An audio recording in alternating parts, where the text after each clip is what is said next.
Embaixador Fonte Timor-Leste da Camboja promete se criar cooperação na área de educação no comércio. Presidente da República Ramos Horta, segunda neve, após o embaixador Fonte Timor-Leste da Reino Camboja, Marcos dos Reis da Costa, o troca embaixador Hermenegildo Lopes Cupa. Ministro do Negócio Estrangeiro na Cooperação Benito Freitas, Chateten, embaixador Marcos dos Reis da Costa, e a carreira na experiência de e a área diplomática, do Nebele representa o Estado Timor-Leste e a Reino Camboja. Embaixador Fonte, Sr. Marcos, diplomata da Nebeca por carreira, experiência mais de 20 anos, bem a confiança para ter a localidade a Camboja. E está tendo que a Camboja na saúde importante de Teves, na que realmente em cooperação bilateral ao Timor-Leste e foi ainda dado e assim mos presidência Senado cambojano mais Timor, na bem halo visita mais no estado e a tudo ligação líder se reneve que forte de Teves e não temos Camboja mas que foi apoio máximo de Teves bem Itânia plena que a futura candidatura para a ASEAN e está tendo que ter cimeira ASEAN e deve 40 ou 41 para não pena, mas que a vai decide em princípio Timor-Leste sai parte e a ASEAN também ou Itânia nomeação embaixador Fonte, Sr. Marcos vai Bela representa o Estado, com confiança toma, com qualidade estômago na bequinha, com de servir, representa,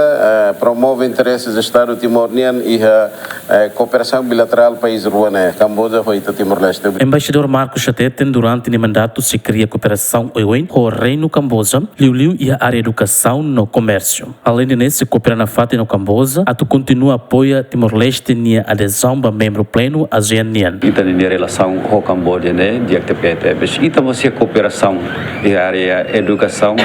neste momento se refere a bolsa de estudo Beitania Timor-Leste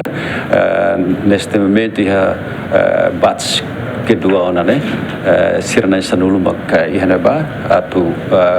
começa a ser estudo há 4 anos e daí comitimento Reino Camboja para bele for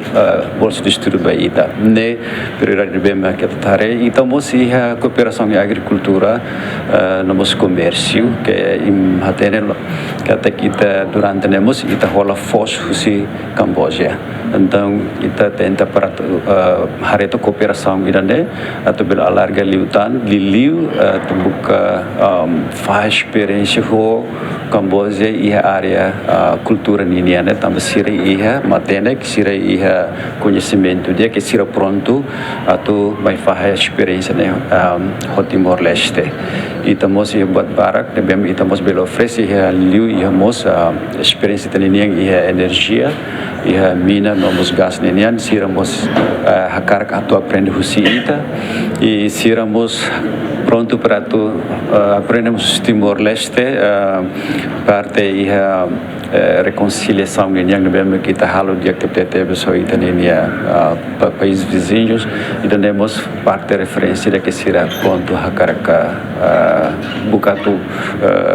aprendemos soita e cooperação de clitano. Antes atual embaixador Timor-Leste para Reino Camboja Marcos dos Reis da Costa assume Knar Hanessen, diretor-geral do assunto bilateral Sira para ASEAN no Oceania e a Ministério do Negócio Estrangeiro e Cooperação. Durante a carreira, serviço e posto diplomático inclui segundo secretário e a Malásia, primeiro secretário e a gabinete ONU e a Genebra, no conselheiro e a Jakarta. Agostinho da Costa, Gemen.